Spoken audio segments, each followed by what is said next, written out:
International Energy Agency says demand for oil will decrease this year. Former Energy Secretary under President Trump, Dan Brouillette, joins me now. Why do they say that oil demand comes down this year? Well, good morning, Stuart. I think they're saying that simply because we've taken 20% of the world's supply off the market, but with the Strait of Hormuz closing. But what that really means, that's an economist's polite way of saying that shutting down the strait shuts down consumer wallets all across the country. People are going to start to adjust their lifestyle to this price point at $4 to $4.50 a gallon nationally here in the United States. Do you think they're going to adjust to that? I see the price of oil at $91 a barrel this morning, as of right now.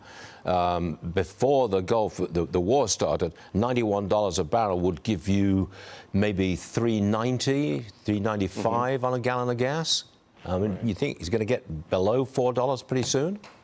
Yeah, I think so. The president's correct. He says, I saw his commentary earlier last night and then again this morning, where he says this conflict is almost over. And that's, he's saying that once it is over, then in fact these oil prices will come down. And I share his optimism about that. These prices will drop pretty dramatically.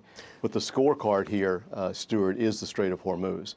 Once ships begin moving freely through that strait, we will see these prices drop. But that is the scorecard, and we have to watch that very closely. Gas prices in California, as we all know, they're sky high.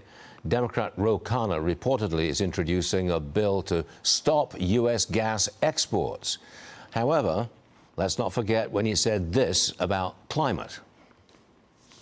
This is going to send a message to the world that America is going to lead in solar, in wind, in battery, in solving the biggest problem humanity faces in climate. We're going to continue to fight. We're going to fight to make sure that we eliminate fossil fuel subsidies. We still need to do far more on environmental justice, and we cannot allow communities to be sacrificed with more permitting for fossil fuel projects. So I get that there is still work to do, but today we can celebrate the largest climate investment, a down payment on our future. Dan, he was so totally wrong. When will the climate people admit that they were wrong? I'm not sure they ever will, Stuart. They're pretty stubborn in their opinions on things like climate and the use of renewable fuels.